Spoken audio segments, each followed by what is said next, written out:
Hi grade 3. How are you grade 3? Our lesson today, what causes sounds?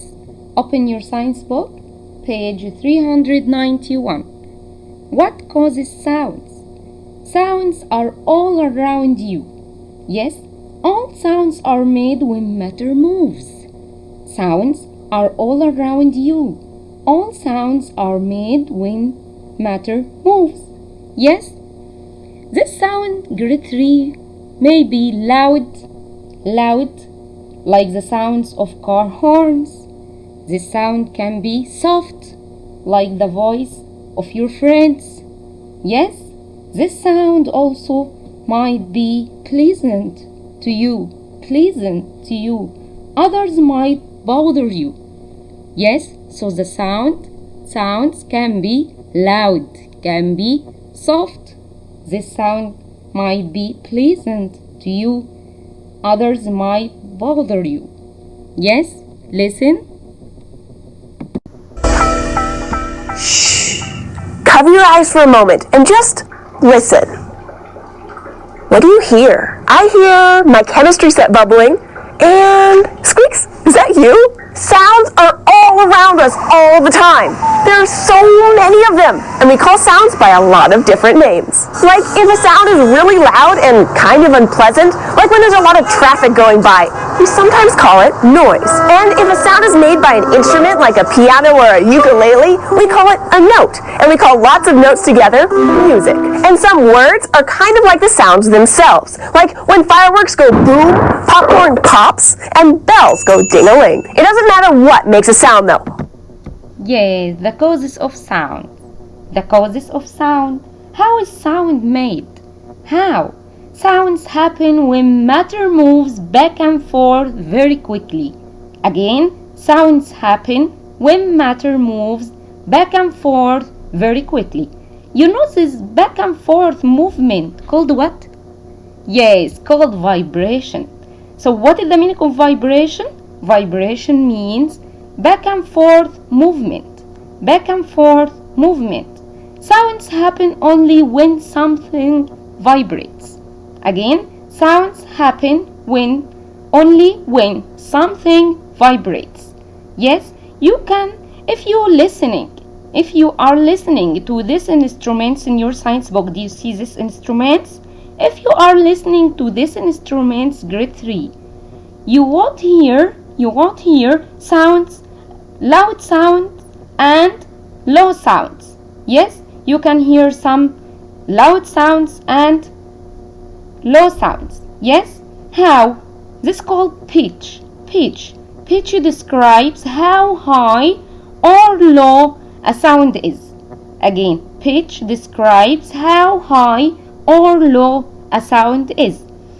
Did you see these drums in your science book?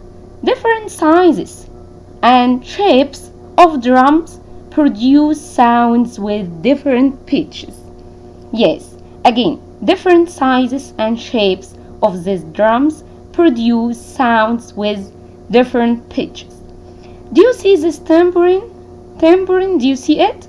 Makes sounds when you hit it with your hand. Yes, and another instruments make sound when you hit it with a rubber hammer. Yes, when you hit it with a rubber hammer. Listen. All sounds are made the same way, through vibrations. When something vibrates, it moves back and forth really fast. So fast, in fact, that our eyes often can't see it moving. But other parts of our body can sense vibrations, and I bet you know what parts those are. That's right, our ears. So how does sound get from, say, a bell to our ears? The air all around us is made of tiny particles, and these particles are what carry sound. We can use marbles to demonstrate the teeny tiny particles that make up the air. Let's see how. If we put a few marbles together so they're touching, then roll another marble so that it crashes into them, the group of marbles will move. That's kind of what happens with sound. When we ring a bell, we cause the metal that makes up the bell to vibrate really fast back and forth. And the vibration of the bell also shakes up the particles that make up the air around it and makes them vibrate. Then those particles run into the air particles next to them, and so on. You can also think about it like dominoes, with the vibration getting passed along from one bunch of particles in the air to the next. We call this path of vibration a wave. Now, how do we hear those vibrations?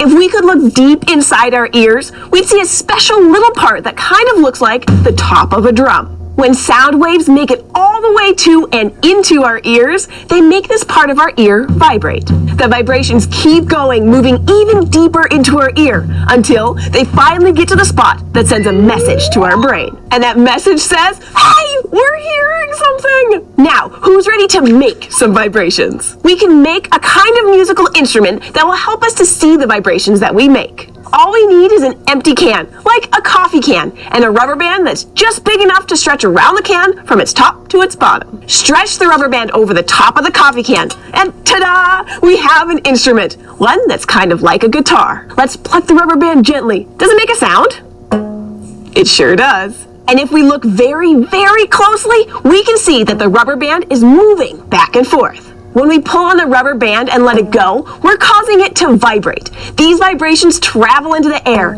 making the air particles move through the air to our ears in a sound wave. If we pull kind of gently, the sound is kind of soft.